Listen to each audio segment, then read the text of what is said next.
आज की chemistry class में हम लोग चैप्टर नंबर 6 शुरू करेंगे जिसका नाम है इलेक्ट्रोलाइसिस। इलेक्ट्रोलाइसिस इसके बारे में हम लोग डिटेल में करेंगे, क्योंकि इलेक्ट्रोलाइसिस में आप क्या क्या पढ़ोगे पहले मैं आपको बता दूं।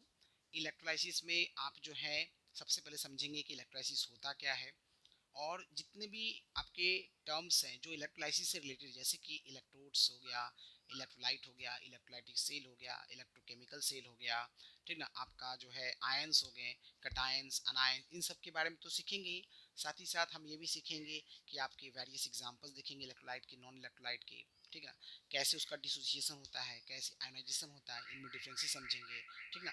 ओके, उसके बाद हम लोग जो है और भी बहुत सारी बेसिक बातें समझेंगे, जैसे कि इलेक्ट्रोकेमिकल सीरीज क्या होता है, कौन से सेलेक्टिव प्रोसीजर है जिससे हम लोग पता कर सकते हैं कि कौन सा आयंस जो है कैथोड के पास जाएगा, कौन सा आयंस जो है वो एनोड के पास जाएगा, ठीक ना। और भी बेसिक बातें, जैसे कि हम बात करें कि यहाँ पर इलेक्ट्रोलाइसिस हम लोग करेंगे अलग अलग केमिकल कंपाउंड का, जैसे कि लेड ब्रोमाइड हो गया, कॉपर सल्फेट सॉल्यूशन हो गया, वाटर हो गया, इन सब का करेंगे। अच्छा, उसके बाद आपका आखिरी जो इम्पोर्टेंट टॉपिक होगा वो होगा एप्लीकेशंस ऑफ इलेक्ट्रोलाइसिस, जिसमें हम लोग इलेक्ट्रोमेटलर्जी के बारे में सीखेंगे, हम लोग इलेक्ट्रोप्लेटिंग के बारे में सीखेंगे, और इलेक्ट्रो रिफाइनिंग के बारे में सीखने वाले हैं। तो अब आता है कि सर इसमें बोर्ड का क्वेश्चन किस किस तरह का बनता है। तो देखिए, सबसे पहले तो आज की क्लास में जो हम इसका फर्स्ट लेक्चर देने वाले हैं, इसमें बहुत सारी बेसिक बातें मैं आपको सिखा दूंगा, जिसमें आपको इलेक्ट्रोलाइसिस का डेफिनेशन, इलेक्ट्रोलाइट्स के डेफिनेशन, और भी छोटे छोटे पॉइंट्स है और छोटे मोटे जो एग्जाम्पल्स पे कमांड आपको अच्छे से होने चाहिए, उस पर क्वेश्चन बनता है। इसका जो सेकंड पार्ट होगा वो सबसे ज़्यादा मोस्ट इंपॉर्टेंट है, उससे तो 100% क्वेश्चन बनेगा ही बनेगा, जिसमें मैं आपको बताऊंगा कि इलेक्ट्रोलाइसिस जो हम लोग अलग अलग केमिकल कंपाउंड का करते हैं उसमें ऑक्सीडेशन रिडक्शन होता है, कैथोड पे क्या रिएक्शन बनेगा, एनोड पे क्या रिएक्शन होगा, इन सब के बारे में सीखेंगे, ठीक ना। और आपका उसमें एक इंपॉर्टेंट पॉइंट है इलेक्ट्रोप्लेटिंग ना, और इलेक्ट्रो रिफाइनिंग है ना, और इलेक्ट्रोमेटलर्जी, इन सब से भी क्वेश्चन आपका बहुत ज़्यादा बनता है। तो फर्स्ट पार्ट तो इंपॉर्टेंट है ही, सेकंड पार्ट इससे ज़्यादा इंपॉर्टेंट होगा, तो सेकंड पार्ट जो इसका आएगा आप उसको मिस मत कीजिएगा, ठीक है। तो चलिए बिना टाइम वेस्ट किए हम लोग शुरू करते हैं, जरा ध्यान से समझते जाइए। इलेक्ट्रोलाइसिस ये दो वर्ड से मिलके बना है, इलेक्ट्रो प्लस लाइसिस। इलेक्ट्रो, जहां भी इलेक्ट्रो है मतलब जाहिर सी बात है ये इलेक्ट्रिसिटी की बात करेगा, यानी इलेक्ट्रिक करंट की बात करेगा, तो इलेक्ट्रिसिटी हो गया, ठीक है ना। और लाइसिस मतलब होता है ब्रेकिंग डाउन, यानी कि सेपरेट करना, आयंस को यहाँ पर सेपरेशन करेंगे हम लोग, ठीक है ना। तो दो वर्ड है इलेक्ट्रिसिटी और सेपरेशन, किसका सेपरेशन, आयंस का सेपरेशन होगा, ठीक है। तो इसका मतलब जो इलेक्ट्रोलाइसिस है ये रिलेशनशिप स्टैब्लिश करता है इलेक्ट्रिकल एनर्जी और केमिकल एनर्जी के बीच में। क्यों, देखिए, इलेक्ट्रिकल एनर्जी इसलिए क्योंकि हम इसमें इलेक्ट्रिसिटी को देंगे, इसलिए इलेक्ट्रिकल एनर्जी हुआ। केमिकल एनर्जी इसलिए क्योंकि इसमें हम लोग केमिकल यूज करने वाले, इलेक्ट्रोलाइट यूज करने वाले जो कि केमिकल कंपाउंड है। तो इलेक्ट्रिकल एनर्जी और केमिकल एनर्जी के बीच में रिलेशनशिप को स्टैब्लिश करने का काम करता है इलेक्ट्रोलाइसिस, ठीक है।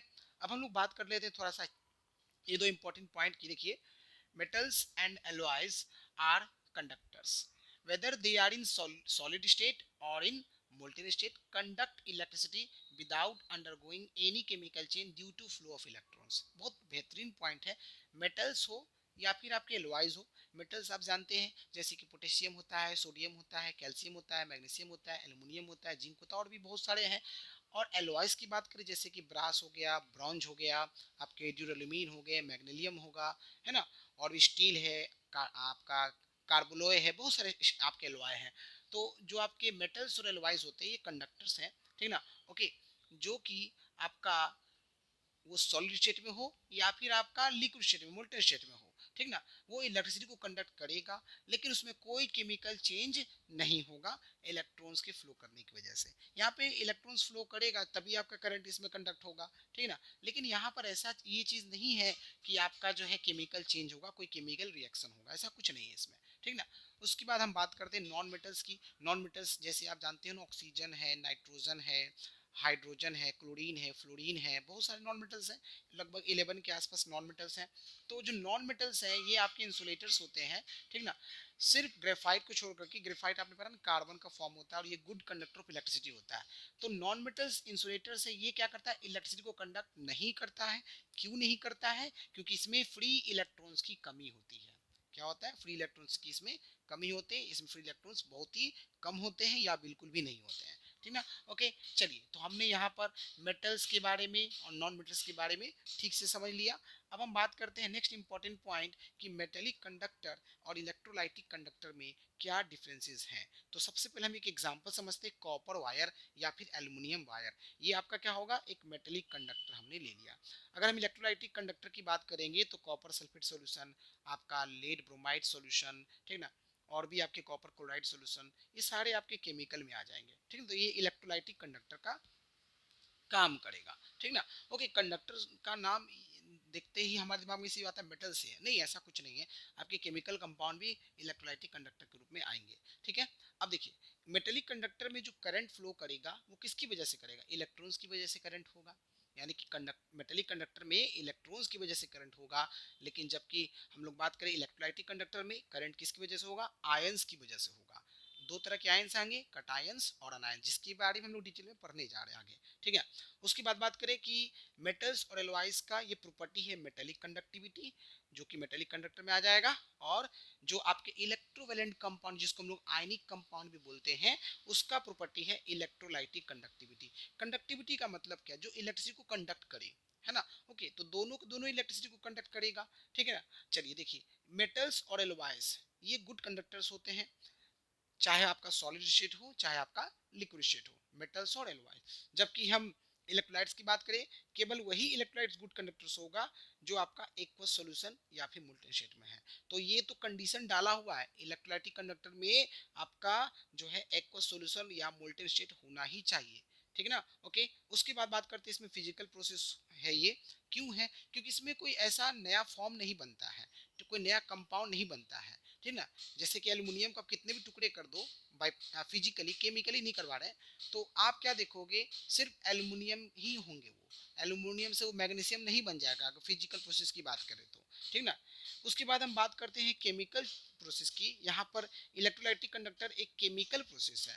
इसका मतलब ये है कि आप यहाँ पे देखोगे ये कि इलेक्ट्रोलाइसिस के बाद आपके इलेक्ट्रोड साइड पर क्या बनता है, कोई ना कोई आपका प्रोडक्ट बनता है जो कि न्यू सब्सटेंस होता है, ठीक ना। उसके बाद हम बात करते हैं कि मेटेलिक कंडक्टर में एक पॉइंट आखिरी है, जो करंट कैरिंग पार्टिकल्स वो इलेक्ट्रॉन्स होता है, जबकि इलेक्ट्रोलाइटिक कंडक्टर में जो करंट कैरिंग पार्टिकल्स वो क्या होता है, आयंस होता है, ठीक ना। तो मेटेलिक कंडक्टर और इलेक्ट्रोलाइटिक कंडक्टर में क्या डिफरेंसेस हैं, ये भी मैंने आपको समझा दिया, ठीक है। अब हम बात करते हैं इलेक्ट्रोलाइसिस प्रोसेस की, क्योंकि हमारा चैप्टर का नाम है इलेक्ट्रोलाइसिस, तो हमें सबसे पहले समझना है कि इलेक्ट्रोलाइसिस होता क्या है, ठीक ना। देखिए, the process in which electric current is passed in aqueous solution of substance or molten state of substance to bring chemical change is called electrolysis। यानी कि इलेक्ट्रोलाइसिस वो प्रोसेस है जिसमें आपका करंट को, यानी कि इलेक्ट्रिसिटी को सब्सटेंस के या तो एक्वस सॉल्यूशन से या सब्सटेंस के मोल्टेन स्टेट से क्या कराएंगे, पास कराएंगे। किसको पास कराएंगे, करंट को पास कराएंगे। तो उसकी वजह से क्या होगा, केमिकल चेंज होगा, ठीक ना। उसे हम लोग बोलेंगे इलेक्ट्रोलाइसिस। यानी इलेक्ट्रोलाइसिस वो प्रोसेस है जिसमें करंट को पास कराया जाता है सब्सटेंस के एक्वस सॉल्यूशन या सब्सटेंस के मोल्टेन स्टेट से। अब ये सब्सटेंस आपका कोई ना कोई केमिकल कंपाउंड ही होगा, ठीक ना। तो उसकी वजह से क्या होगा, केमिकल चेंज होगा। अब बात करते हैं दो तरह के मतलब कि एक होता है इलेक्ट्रोलाइट्स और एक होता है नॉन इलेक्ट्रोलाइट्स। तो इलेक्ट्रोलाइट्स नाम से पता चल रहा है इसमें करंट पास करेगा, नॉन इलेक्ट्रोलाइट्स में करंट पास नहीं करेगा, सिंपली याद रखेंगे। लेकिन इसको थोड़ा और डिटेल में समझ लेते हैं। देखिए, a chemical compound which allow electricity either in aqueous solution और मोल्टेन स्टेट। यानी कि आपका इलेक्ट्रोलाइट वह केमिकल कंपाउंड है जो इलेक्ट्रिसिटी को कंडक्ट करता है, चाहे वो आपका केमिकल कंपाउंड एक्वस सॉल्यूशन में है या फिर मोल्टेन स्टेट में है, ठीक ना। ओके, यानी इसमें जरूरी है आपका होना चाहिए एक्वस सॉल्यूशन होना चाहिए या फिर मोल्टेन स्टेट, दोनों में से कोई भी होगा। कहीं कहीं आपको मोल्टेन की जगह फ्यूज लिखा रहेगा, तो वहां पर भी इसका मतलब एक ही है कि मोल्टेन ही है, ठीक है। उसके बाद नॉन इलेक्ट्रोलाइट में आपका केमिकल कंपाउंड, ठीक ना, जो इलेक्ट्रिसिटी को कंडक्ट नहीं करता है, इलेक्ट्रिसिटी को अलाउ नहीं करता है, ना ही एक्वस सॉल्यूशन में ना ही मोल्टेन स्टेट में। यानी कहने का मतलब आपका कंपाउंड भले एक्वस सॉल्यूशन में हो या भले आपका मोल्टेन स्टेट में हो, लेकिन उससे करंट पास नहीं करेगा। समझ में आया, ठीक ना। चलिए अब बात करते हैं सेकंड डिफरेंस की। इलेक्ट्रोलाइट में आपके आयंस और मॉलिक्यूल्स दोनों होते हैं। इसके बाद हम लोग और पढ़ेंगे, दो तरह के इलेक्ट्रोलाइट होते हैं, स्ट्रॉन्ग इलेक्ट्रोलाइट और वीक इलेक्ट्रोलाइट। स्ट्रॉन्ग इलेक्ट्रोलाइट में केवल और केवल आयंस होते हैं, वीक इलेक्ट्रोलाइट में आयंस और मॉलिक्यूल्स दोनों होते हैं। अब बात करें नॉन इलेक्ट्रोलाइट की, इसमें केवल और केवल मॉलिक्यूल्स होगा, ठीक ना। अब एक आखिरी पॉइंट की बात करते हैं इसकी एग्जांपल्स की। एसिड, बेस और सॉल्ट सारे इसके एग्जांपल्स हैं। तो क्या हर तरह का एसिड हर तरह का बेस, हर तरह का सॉल्ट ऐसा नहीं है। तो जरा ध्यान से समझिए, एसिड में खासतौर पे हम लोग बात करेंगे H2SO4 की, हम लोग बात करेंगे HCl की, HNO3 की, है ना, H3PO4 की, ठीक ना, यानी कि sulphuric acid, hydrochloric acid, nitric acid, phosphoric acid, ये सारे के सारे आएंगे। एसिटिक एसिड भी आएगा, आपका कार्बोनिक एसिड भी आएगा, यानी एसिड इसमें आएंगे, ठीक है। उसके बाद बेस की बात करें तो मेनली इसमें आपके अल्कली ही आते हैं, जिसमें टोटल 4 अल्कली हैं, sodium hydroxide, potassium hydroxide, calcium hydroxide, ammonium hydroxide. और सॉल्ट्स की बात करें, सॉल्ट्स में आपके लगभग सॉल्ट्स तो इसमें आ ही जाएगा, जिसमें आपका सोडियम क्लोराइड सबसे मोस्ट कॉमन एग्जांपल है, आपके लेड ब्रोमाइड हो गया, कॉपर सल्फेट हो गया, कॉपर क्लोराइड हो गया, ये इसके एग्जांपल्स हो गए। अगर हम नॉन इलेक्ट्रोलाइट की बात करें तो इसके एग्जांपल्स आपके शुगर है, यूरिया है, अल्कोहल है, डिस्टिल वाटर है, केरोसिन है, आपका जो है ग्लूकोज है, ठीक ना। ओके, तो ये इसके एग्जांपल्स है किसके, नॉन इलेक्ट्रोलाइट की। और कार्बन डाइसल्फाइड वगैरह भी नॉन इलेक्ट्रोलाइट में ही आएगा, ठीक ना। ओके, तो अब यहाँ पर समझते हैं, लगे यहाँ समझते चलते हैं कि यहाँ पर आपका जो है बोर्ड में किस तरह क्वेश्चन बनेगा। तो सबसे पहला जो बोर्ड में क्वेश्चन बनेगा वो है आपका इलेक्ट्रोलाइसिस, इलेक्ट्रोलाइट और नॉन इलेक्ट्रोलाइट का डेफिनेशन और एग्जांपल्स लिखने के लिए आ सकता है, या डिफरेंस करने के लिए आ सकता है, इलेक्ट्रोलाइट और नॉन इलेक्ट्रोलाइट में क्या डिफरेंस है, दो डिफरेंस लिखिए तो आप जो है ये बता सकते हैं। और इसके अंदर और भी बहुत सारे क्वेश्चन बन सकता है आपका, ठीक ना, कि किसमें आयंस और मॉलिक्यूल्स दोनों होता है तो इलेक्ट्रोलाइट होगा, किसमें केवल के मॉलिक्यूल्स होता है तो नॉन इलेक्ट्रोलाइट होगा। ये आपका जो मेटेलिक कंडक्टर और इलेक्ट्रोलाइटिक कंडक्टर है, ये आपका इसमें भी जो डिफरेंसेस हैं, ये डायरेक्ट 6 डिफरेंसेस लिखने के लिए नहीं आता है, आपको इसमें से लॉजिकल क्वेश्चन पूछ देगा, समझ रहे हैं ना। ओके, तो आपको सभी पॉइंट अच्छे से पता होना चाहिए, ठीक है। ओके, चलिए, तो यहाँ तक आप अच्छे से नोट कर लीजिए, नोट्स जरूर बनाइए। ओके ओके स्टूडेंट्स, अब हम लोग आते हैं टाइप्स ऑफ इलेक्ट्रोलाइट्स, जैसे कि strong electrolyte and weak electrolyte. दोनों में क्या डिफरेंसेस हैं, सभी डिफरेंसेस को एक एक करके समझेंगे। सबसे पहले हम लोग बात करेंगे स्ट्रॉन्ग इलेक्ट्रोलाइट की। Allow large amount of electricity to flow through them.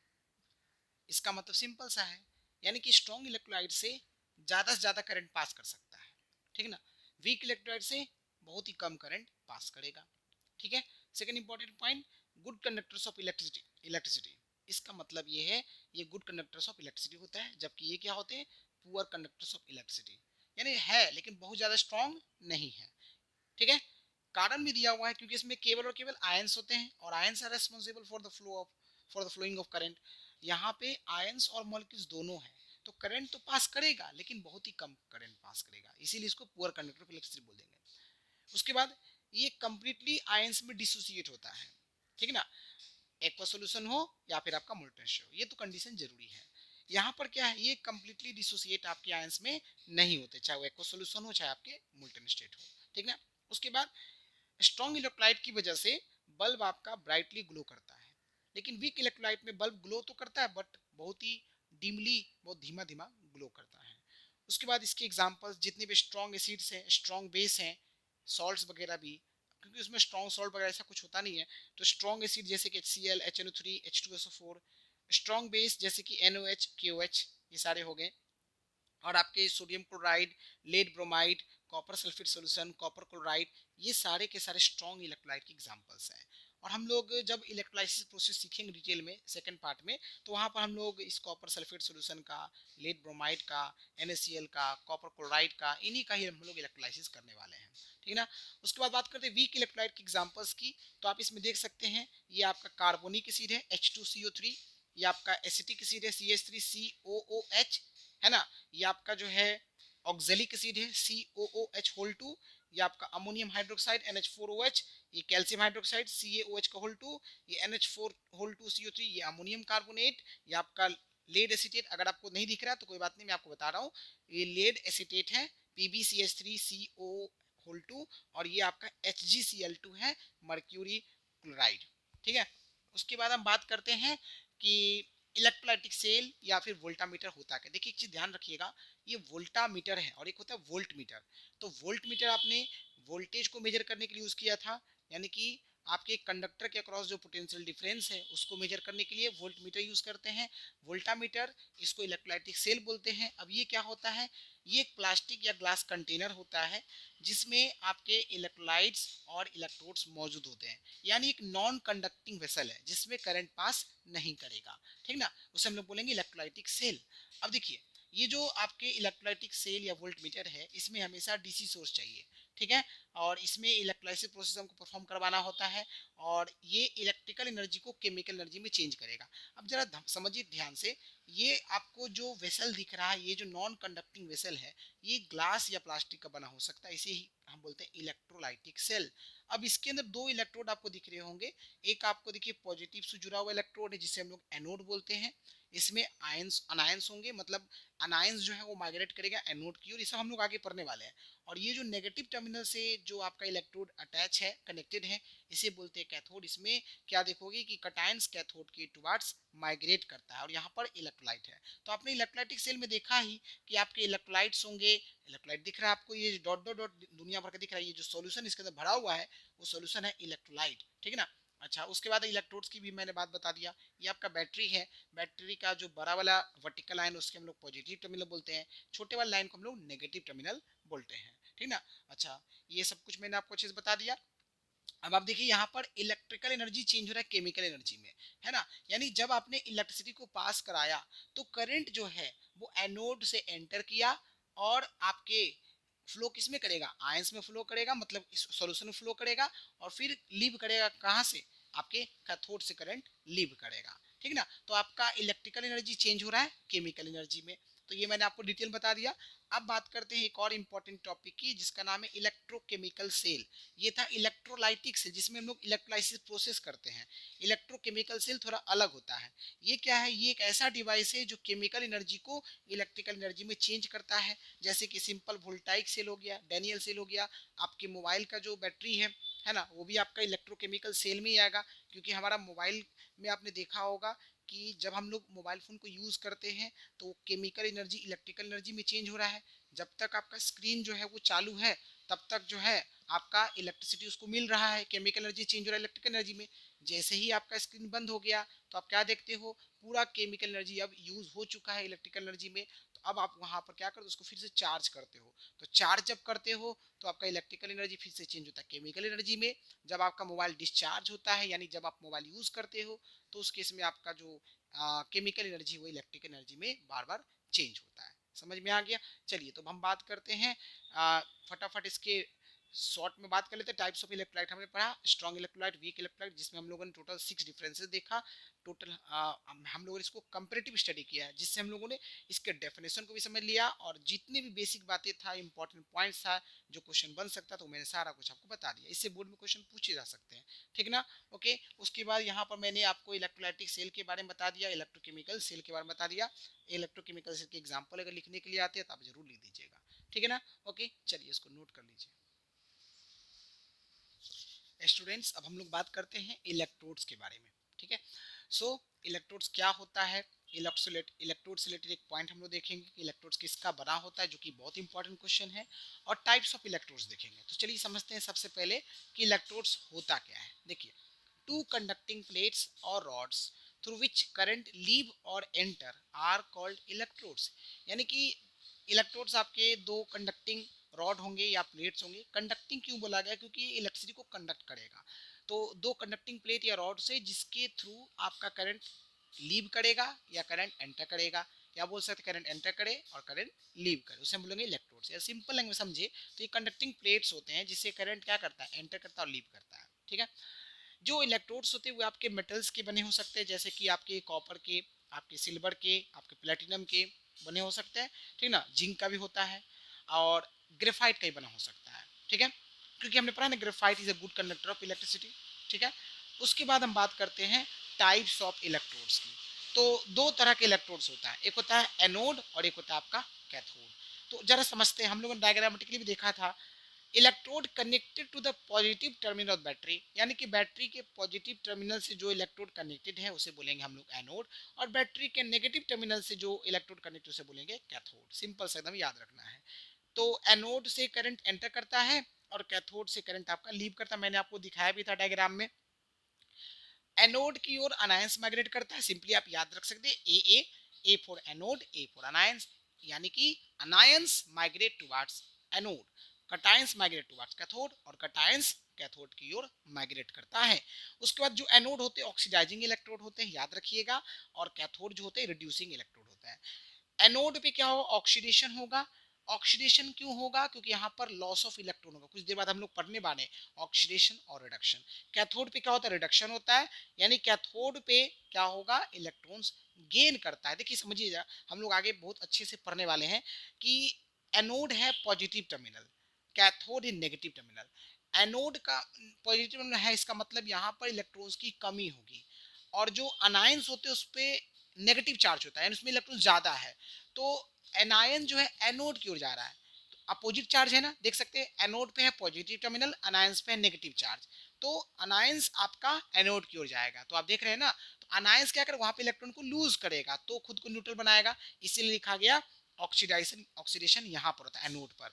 Reduction में देखिए, कैथोड नेगेटिव टर्मिनल, वहां पर इलेक्ट्रॉन एक्सेस है, और कटायंस जाता है कैथोड के टुवर्ड्स, कटायंस में इलेक्ट्रॉन की कमी है, तो कटायन जाएगा कैथोड के पास, तो वहां से इलेक्ट्रॉन को गेन करेगा, इसलिए यहाँ पर क्या होता है, रिडक्शन होता है। ठीक है ना, तो ये आपका एनोड और कैथोड के बीच हमने डिफरेंस बता दिया। आपसे एग्जाम में ऑब्जेक्टिव क्वेश्चन पूछा जा सकता है कि एनोड और कैथोड में किस में ऑक्सीडेशन होता है, किस में रिडक्शन होता है, कौन सा ऑक्सीडाइजिंग है, कौन सा रिड्यूसिंग है, ठीक है ना, कौन आपका माइग्रेट करता है कैथोड की और कौन आपका माइग्रेट करता है एनोड की। तो सबसे सिंपल है, ए अनायंस माइग्रेट टुवर्ड्स एनोड, सी cations migrate towards cathode.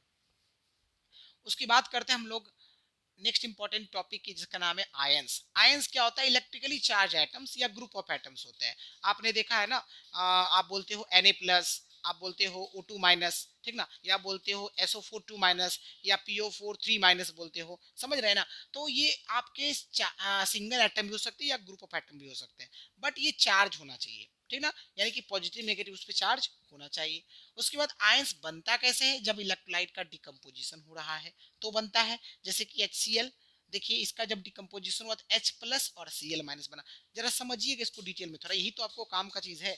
HCl एक इलेक्ट्रोलाइट का नाम हो गया, जो कि केमिकल कंपाउंड है, ठीक है। अब ये जब इसका डिकम्पोजिशन हुआ, यानी जब इसको वाटर में हमने डाला, क्योंकि एक्वा सोल्यूशन बनाने जा रहे हैं ना, तो आप क्या देखोगे, ये H+ और Cl- में टूटेगा, टूटेगा ना। ये H+ क्या है, कटायन है क्योंकि पॉजिटिव चार्ज है, और Cl- क्या है, अनायन है क्योंकि नेगेटिव चार्ज है। उसी तरह से आप देख सकते हैं, ये एसिटिक एसिड के एग्जांपल मैंने लिया, ये वीक इलेक्ट्रोलाइट है। इसमें देखिए H+ आयन और एसिटेट आयन है, यानी हाइड्रोजन आयन और आपका एसिटेट आयन है, यानी कटायन और आयन दोनों है। फिर हम स्ट्रॉन्ग, देखिए यहाँ पर हमने लिथियम हाइड्रोक्साइड लिया है, हमने कैल्शियम हाइड्रोक्साइड लिया है, तो लिथियम हाइड्रोक्साइड में भी देखिए लिथियम आयन और हाइड्रोक्साइड आयन है, यानी यहाँ पर आपका कटायन और आयन बन रहा है। यहाँ पे देखिए कैल्शियम आयन और हाइड्रोक्साइड आयन है। अब यहाँ पे 2 क्यों आया, क्योंकि यहाँ पर देखिए OH2 है, हाइड्रोक्साइड के 2 आयन है ना, इसलिए 2OH- आ जाएगा, ठीक ना। उसके बाद हम बात करेंगे NaCl की, तो सोडियम आयन और क्लोराइड आयन हो गया, और ये अमोनियम कार्बोनेट है, तो यहाँ पर अमोनियम आयन और कार्बोनेट आयन आ गया, यहाँ पे 2 अमोनियम आयन दिख रहा होगा। अब देखिए यहाँ पर जितने भी कटायंस हैं वो कैथोड की ओर जाएगा, और जो अनायंस है वो आपका एनोड की ओर जाएगा। क्लियर हो गया। आपको डिकम्पोजिशन करना आना चाहिए, आपको डिसोसिएशन रिएक्शन लिखना आना चाहिए, आपको आयनिक रिएक्शन लिखना आना चाहिए। जब आयनिक रिएक्शन लिखने आएगा तो कटायंस आपको आइडेंटिफाई करना आना चाहिए और अनायंस आइडेंटिफाई करना आना चाहिए, और बहुत ही आसान है कटायंस और अनायंस को आइडेंटिफाई करना। कटायंस पे पॉजिटिव चार्ज, अनायंस पे नेगेटिव चार्ज होते हैं। उसकी बात करते हैं हम बात टाइप्स ऑफ आयंस की। 2 तरह के आयंस होते हैं, कटायंस और अनायंस। तो जो कटायंस होते हैं वो पॉजिटिवली चार्ज आयंस होते हैं, और जो अनायंस होते हैं वो नेगेटिवली चार्ज आयंस होते हैं, ठीक है। उसके बाद बात करें कट कटायंस जो है, यहाँ पे देखिए कटायंस बनता कैसे है, जब एटम इलेक्ट्रॉन को लूज करता है तो कटायंस बनता है, और अनायंस कैसे बनता है, जब एटम इलेक्ट्रॉन्स को गेन करता है तो अनायंस बनता है। उसको कटायंस आपका कैथोड की ओर जाता है, मैंने आपको बता दिया था, अनायंस आपका एनोड की ओर जाता है। एग्जांपल आप देख सकते हैं Na+, Ca2+, Al3+, ये सारे एग्जांपल्स, आपके ढेर सारे एग्जांपल्स है कटायंस और अनायंस के भी, आपके ढेर सारे एग्जांपल्स है। O2-, Cl-, CO3 2-, SO4 2-, है ना, CH3COO-, एटसेट्रा, बहुत सारे एग्जांपल्स हैं, ठीक ना। तो यहाँ पर हम लोगों ने इलेक्ट्रोड्स का मतलब समझा, इलेक्ट्रोड्स किसका बना होता है, टाइप्स ऑफ इलेक्ट्रोड्स देखा, एनोड और कैथोड, फिर आयंस देखा, आयंस का डेफिनेशन समझा, आयंस कैसे बनता है, हम लोगों ने आयनिक रिएक्शन देखा, फिर टाइप्स ऑफ आयंस देखा जिसमें हम लोगों ने कटायन और अनायन की बात की। ठीक है, चलिए आप नोट कर लीजिए इसको।